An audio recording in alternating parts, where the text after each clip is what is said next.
చదివేటప్పుడు ఫస్ట్ బాబ్దా అడిగే ప్రశ్న మురళి ప్రశ్నలతోనే స్టార్ట్ అవుతది. సో, మొత్తం మురళిలో ఇంచుమించు ఇదే ప్రశ్న ఉంటది. వ్యక్తం నుండి అవ్యక్తానికి ఎప్పుడెళ్తారు? ధ్వని నుండి ఎప్పుడు అతీతంగా అవుతారు? ఎప్పుడు హోలీగా అవుతారు? ఎప్పుడు హంసలవుతారు? ఏంటా అని చెప్పి ప్రశ్నతో స్టార్ట్ అయితది. ఎవరికి వాళ్ళు చెక్ చేసుకొని ఆన్సర్ ఇవ్వాలి. బాబాతోటి మాట్లాడే అలవాటు చేసుకోవాలి. ఆయన చెప్తున్నాడులే అని చెప్పి ఆయన మాటకి చెప్పుకోవడం కాదు. ఎవరైనా ప్రశ్న అడిగినప్పుడు జవాబు ఇవ్వడం అది గౌరవం అది. సో, కాబట్టి వ్యక్తం నుండి అవ్యక్తం అవ్వడానికి ఎంత సమయం పడుతుంది? ఎవరినైనా అజ్ఞాని నుండి జ్ఞానిగా చేయటానికి ఎంత సమయం పడుతుంది? ఇప్పటి స్థితిని అనుసరించి ఎంత సమయంలో తయారు చేయగలరు? సో, ఇక్కడ బాబా అజ్ఞాని నుండి జ్ఞానిగా చేయడానికి ఎంత సమయం పడుతుంది అంటున్నారు. సో, ఈ మురళిలో యాక్చువల్‌గా ఆయన చెప్పిన సారాంశం ఏంటంటే, అందరిని తయారు చేయాలి మీరు. అందరిని మీరు తయారు చేయాలి అనంటే, ముందు మీరు తయారవ్వాలి అంటున్నాడు.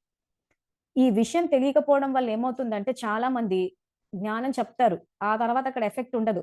వాళ్ళదే తప్పు అంటారు. సో, ఏ రకంగా ఆ విషయాన్ని నీట్‌గా కవర్ చేశారంటే, వాళ్ళు పోయిన కల్పంలో రాలేదేమో జ్ఞానంలోకి.